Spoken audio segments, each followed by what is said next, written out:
Iran একদিনে কতটি American aircraft ধ্বংস করেছে? ইরানে অপারেশন পরিচালনা করতে এসে আমেরিকান হাইটেক হেলিকপ্টার ব্ল্যাক হকের কি পরিণতি হলো? আমেরিকা কি তাদের F-15 ফাইটার জেটের দ্বিতীয় পাইলটকে উদ্ধার করার জন্য গ্রাউন্ড অপারেশন চালিয়েছে? F-15 ফাইটার জেটের দ্বিতীয় পাইলটের ভাগ্যে কি রয়েছে? তিনি কি এখন আমেরিকানের হাতে নাকি ইরানের হাতে? দর্শক, আজকের এই ভিডিওতে আমরা এই সকল প্রশ্নগুলোর উত্তর দেব। এই প্রশ্নগুলোর উত্তর জানতে প্লিজ আমাদের সাথে থাকুন। আসসালামু আলাইকুম, আমি নোমান বলছি, স্বাগতম আপনাকে নোমানি নামায়। ইসরায়েল আমেরিকা ভার্সাস ইরান এই যুদ্ধে গত পরশুদিন একটি নতুন ইতিহাস রচিত হয়েছে। আমেরিকান পাঁচটি এয়ারক্রাফট ইরান একদিনের মতো ধ্বংস করে দিয়েছে। US planes, jets, ground support jets, helicopters coming under fire. Iran মধ্যে রয়েছে একটি F-15 hi tech fighter jet, When the F-15 was shot down, একটি A-10 থান্ডারক্রাফট, An A-10 Warthog attack aircraft has crashed in the region. একটি C-130 rescue aircraft US C-130 shot down during rescue. এবং দুটি অত্যাধুনিক black hawk helicopter. American F-15 hi tech fighter জেটটি যখন ইরানে তাদের operation পরিচালনা করতেছিল, তখন ইরান তাদের এয়ার ডিফেন্সের মাধ্যমে এই ফাইটার জেটটিকে টার্গেট করতে সক্ষম হয়। ইরান যখন তাদের এয়ার ডিফেন্সের মাধ্যমে এই ফাইটার জেটটিকে হিট করে, তখন এই ফাইটার জেটটি দুইজন পাইলট ইজেকশন করতে সক্ষম হয়। Two pilots ejected from that aircraft. America ওই সময় F-15 ফাইটার জেটে একজন পাইলটকে রেস্কিউ করতে সক্ষম হয়, কিন্তু One crew member was rescued by US forces. কিন্তু দ্বিতীয় পাইলটকে তারা রেস্কিউ করতে পারে Or a U.S. service member who has been missing in Iran for more than 24 hours after being shot down by Iranian forces. পরবর্তীতে তারা যখন দ্বিতীয় পাইলটকে rescue করতে আসে, তখন ইতিহাস রচনা করে ইরান। দ্বিতীয় পাইলটকে উদ্ধার করার জন্য আমেরিকা প্রথমে তাদের C-130 একটি এয়ারক্রাফট পাঠায়, আর এই এয়ারক্রাফটকে ব্যাকআপ দেওয়ার জন্য তারা দুটি হাইটেক ব্ল্যাক হক হেলিকপ্টার পাঠায়। দর্শক, আপনারা দেখতে পাচ্ছেন একটি C-130 এয়ারক্রাফট উঠতেছে এবং এটিকে কাভার দিচ্ছে দুটি ব্ল্যাক হক হেলিকপ্টার। এই C-130 এয়ারক্রাফট এবং দুটি ব্ল্যাক হক হেলিকপ্টার ইরানের এয়ার ডিফেন্স থেকে বাঁচার জন্য এরা একদম নিচে দিয়ে উঠতেছিল, কিন্তু তারপরও এরা ইরানের এয়ার ডিফেন্স সিস্টেম থেকে বাঁচতে পারেনি। ইরান প্রথমে তাদের এয়ার ডিফেন্স সিস্টেমের মাধ্যমে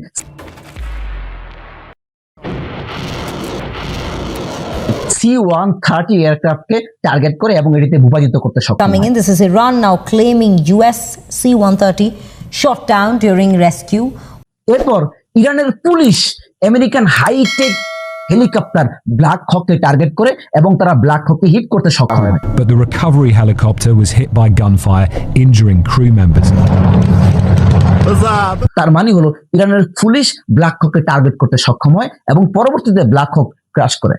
এই C-130 এবং দুটি ব্ল্যাক হক হেলিকপ্টার ইরান যখন অ্যাটাক করে, এগুলো যখন আঘাত প্রাপ্ত হয়, তখন এগুলো ইরানের দক্ষিণ পূর্ব খিজিস্তানে গিয়ে ক্রাশ করে।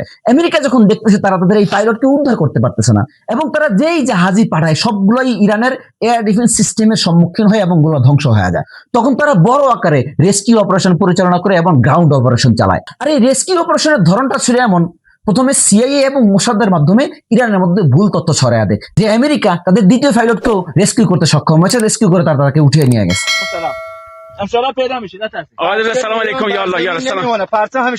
এমন কথা শুনে যখন ইরানিরা আস্তে আস্তে ফিরে যায়, তখন আমেরিকা সেখানে গ্রাউন্ড অপারেশন চালায়। এই গ্রাউন্ড অপারেশন চালানোর পরে আমেরিকার প্রেসিডেন্ট ডোনাল্ড ট্রাম্প দাবি করে যে তিনি তার দ্বিতীয় পাইলটকে ইরান থেকে উদ্ধার করতে সক্ষম হয়েছেন অপারেশনের মাধ্যমে।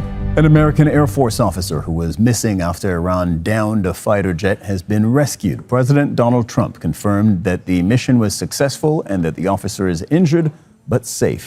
আর এই গ্রাউন্ড অপারেশন চলার সময় আমেরিকান ডেল্টা ফোর্সের সাথে এবং ইরানের স্পেশাল ফোর্সের সাথে মারাত্মক টক্কর লাগে এবং বড় ধরনের ফাইটিং হয়, কিন্তু এই ফাইটিং চলা অবস্থায় ইরানের একজন মিলিটারি পার্সোনালও কোনো ক্ষতির মধ্যে পড়ে নাই এবং কেউ মারা যায় নাই। যদিও ইরান এখন পর্যন্ত এই ব্যাপারে তাদের কোনো অফিসিয়াল স্টেটমেন্ট জানায়নি যে আমেরিকানের দ্বিতীয় পাইলট সে কি ইরানের হাতে না আমেরিকা তাকে রেস্কিউ করে সত্যি নিয়ে গিয়েছে। দর্শক, এখন যে ফুটেজটা আপনারা দেখতে পাচ্ছেন সেটা ইরানের স্টেট মিডিয়ার মাধ্যমে IRGC প্রকাশ করেছে। ইরানের দাবি যে এখানে ব্ল্যাক হক হেলিকপ্টার এবং C-130 এয়ারক্রাফটকে তারা যে ধ্বংস করেছে সেটা এখানে পড়ে আছে। অন্যদিকে আমেরিকা দাবি করেছে যে তারা যখন দেখতে পেরেছে যে C-130 এটি ক্রাশ করেছে এবং ব্ল্যাক হক ক্রাশ করেছে, তখন তারা এখানে নিজেদের পক্ষ থেকে বোম্বিং করে এগুলোকে পুরোপুরিভাবে ধ্বংস করে দিয়েছে, যাতে করে এগুলোর কোনো প্রকার তথ্য, কোনো প্রকার টেকনোলজি ইরানের হাতে না পৌঁছতে পারে। আর দর্শক, স্ক্রিনে আপনারা যে এয়ারক্রাফটটিকে দেখতে পাচ্ছেন, এই এয়ারক্রাফটটিকে গ্রাউন্ড অপারেশনের পূর্বে আমেরিকা পাঠায় ওই পাইলটকে উদ্ধার করার জন্য। ইরান এটিকেও অর্থাৎ A-10 থান্ডারবোল্ট এই ফাইটার জেটটিকেও ইরান ধ্বংস করে। আমেরিকান প্রেসিডেন্ট ডোনাল্ড ট্রাম্প বারবার দাবি করে আসছেন যে তিনি ইরানের নৌবাহিনী ধ্বংস করে দিয়েছেন, তিনি ইরানের এয়ার ফোর্স ধ্বংস করে দিয়েছেন, তিনি ইরানের সমস্ত এয়ার ডিফেন্স গুলোকে ধ্বংস করে দিয়েছেন, তিনি ইরানের যতগুলো মিসাইল আছে এবং যত ড্রোন আছে সমস্ত কিছু ধ্বংস করে দিয়েছেন। They don't know what's happening. Their Navy's gone, their Air Force is gone, their anti-aircraft is all gone, it's all gone, their radar is all gone, their leaders are all gone, the next set of leaders are all gone, and the next set of leaders are mostly gone. প্রশ্ন হলো, যদি ইরানের সবকিছু ধ্বংসই হয়ে থাকে তাহলে A-10 Thunderbolt এবং C-130 aircraft এবং ব্ল্যাক হক 2টি এয়ারক্রাফটকে ইরান কি দিয়ে ধ্বংস করেছে? এই সমস্ত বড় বড় হাইটেক ফাইটার জেটগুলোকে এবং এই সমস্ত হাইটেক এয়ারক্রাফট গুলোকে হাত দিয়ে তো ধ্বংস করা সম্ভব না। অবশ্যই এগুলো ধ্বংস করার জন্য এয়ার ডিফেন্স সিস্টেমের প্রয়োজন হয়েছে। তাহলে ডোনাল্ড ট্রাম্প যে দাবি করতেছেন তিনি ইরানের এয়ার ডিফেন্স সিস্টেমগুলোকে পুরোপুরিভাবে ধ্বংস করে দিয়েছেন, তিনি ইরানের ড্রোনগুলোকে পুরোপুরিভাবে ধ্বংস করে দিয়েছেন, তিনি ইরানের মিসাইলগুলোকে এবং মিসাইল কারখানাগুলোকে এবং মিসাইলের লঞ্চ প্যাডগুলোকে তিনি ধ্বংস করে দিয়েছেন, এরা সম্পূর্ণ মিথ্যা। ট্রাম্পের জন্য তো এখন আরো খারাপ বিষয় চলে আসছে, কারণ আমেরিকার প্রেসিডেন্ট ডোনাল্ড ট্রাম্প এখন কোন মুখ নিয়ে মিডিয়ার সামনে এসে এই কথা বলবেন যে তিনি ইরানের ড্রোন ও ড্রোনের কারখানা এবং এয়ার ডিফেন্স সিস্টেম থেকে নিয়ে ইরানের এয়ার ফোর্স পর্যন্ত সবকিছু তিনি ধ্বংস করে দিয়েছেন, যেখানে তারই ইন্টেলিজেন্স এজেন্সি বা গোয়েন্দা সংস্থা রিপোর্ট করতেছে যে এই 5 সপ্তাহের যুদ্ধে ইরানের 50% কিংবা তার চেয়েও কম ড্রোন এবং মিসাইল তারা ধ্বংস করতে পেরেছে, আর 50%-এরও বেশি ড্রোন এবং মিসাইল তারা খুঁজেই পাচ্ছে না এগুলো কোথায় আছে। অন্যদিকে এই অপারেশনের পর C-130 এবং MQ-9 রিপারের মতো ড্রোনস এবং এয়ারক্রাফট গুলোকে হারানোর পর এবং হারিয়ে যাওয়া দ্বিতীয় পাইলটকে উদ্ধার করার জন্য যে গ্রাউন্ড অপারেশন চালিয়েছেন, সেই অপারেশন চালানোর পরে পুরো পাগলের মতো হয়ে গেছেন।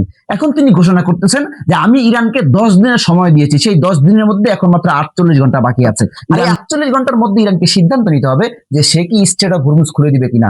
যদি ইরান এই 48 ঘন্টার মধ্যে স্ট্রেট অফ হরমুজ খুলে না দেয় তাহলে ইরানের উপরে সর্বোচ্চ শক্তি নিয়ে আমেরিকা হামলা করবে। ইরানের ডিসেলিনেশন প্লান্ট এবং ইরানের ইলেকট্রিসিটি ইনফ্রাস্ট্রাকচার উপর হামলা করে পুরো ইরানকে অন্ধ করে দেওয়া হবে। দর্শকের সবকিছু যা আমি আপনাদেরকে এতক্ষণ বললাম, এগুলো শোনার পর আপনার কি মনে হয় যে আমেরিকা ইরানে গ্রাউন্ড ইনভেশন করবে? সামনে কয়েকদিনের মধ্যে কি পরিণতি রয়েছে ইরানের ভাগ্যে এবং কি পরিণতি রয়েছে আমেরিকার ভাগ্যে, এই সবকিছু প্লিজ আপনারা কমেন্ট বক্সে লিখে জানাবেন। আর ভিডিওটি যদি ভালো লেগে থাকে এবং ইনফরমেটিভ লেগে থাকে প্লিজ লাইক করবেন, কমেন্ট করবেন এবং অবশ্যই সাবস্ক্রাইব করে যাবেন।